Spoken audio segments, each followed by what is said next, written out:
7 ستمبر 1974 کا دن شام 4:35 پر قومی اسمبلی کے باہر لاکھوں لوگ موجود ہیں۔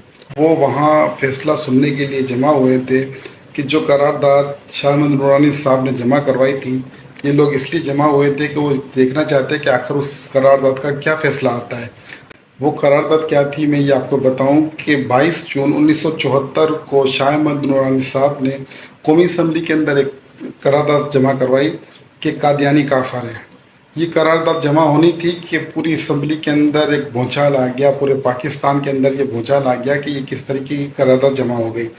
اس کے اوپر بھٹو صاحب نے شاہ احمد نورانی صاحب کو بلایا اور کہا کہ مولانا صاحب، یہ جو قرارداد ہے اس کو آپ ریورس کریں اور اس مسئلے کو آپ مسجد اور مدرسوں کے اندر دیکھیں۔ تو شاہ احمد نورانی صاحب نے کہا کہ بھٹو صاحب، ہم نے اس مسئلے کو وہاں حل کر لیا ہے، مساجد اور مدارس کے اندر۔ اب ہم چاہتے ہیں کہ یہ مسئلہ قومی اسمبلی کے اندر حل ہو۔ بہرحال یہ بحث کے لیے شروع ہو گئی اور معاملہ شروع ہو گیا۔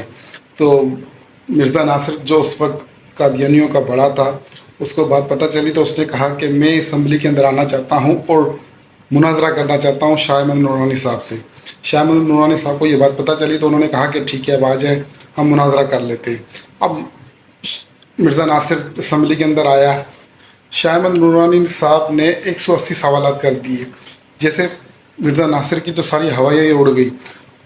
اچھا، اس میں سے 2 سوالات ایسے کر دیے شاہ احمد نورانی صاحب نے کہ اس کے جواب مرزا ناصر کے پاس تھے ہی نہیں، اور ان 2 سوالوں کی بنیاد پہ ہی معاملہ تقریباً شاہ احمد نورانی صاحب کے فیور میں آ گیا۔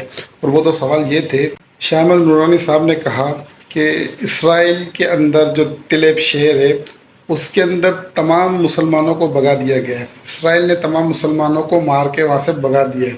وہاں صرف اور صرف قادیانیوں کا ایک مرکز موجود ہے۔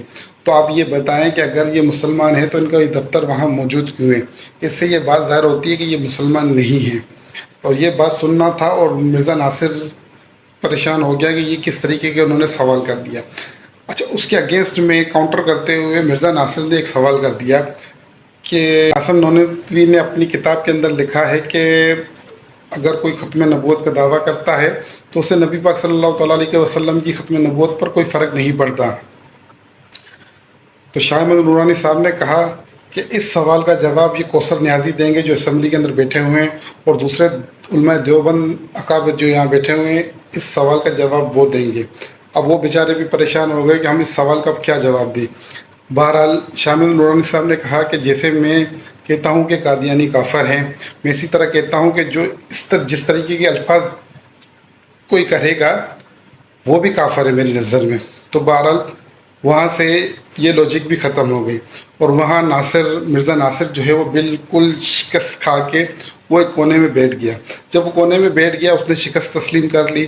اس کے بعد باقاعدہ طور پر 4:35 پر 7 ستمبر 1974 کو اسمبلی کے اندر یہ اعلان کر دیا گیا کہ قادیانی کافر ہیں، اور اس دن ختم تحفظ نبوت کے عقیدے پر ایک مہر لگ گئی اور ایک قانون بن گیا کہ قادیانی کافر ہیں۔ اور باہر جو لوگ موجود تھے، جب ان تک یہ خبر پہنچی تو ان کے اندر خوشی کی لہر دوڑ گئی کہ آج وہ مسئلہ حل ہو گیا جس کے لیے شاہ احمد نورانی صاحب نے بہت ساری کوششیں کی تھی۔ دوستو، اگر آپ کو ویڈیو اچھی لگی ہو تو شیئر کر دیجیے گا۔ شکریہ۔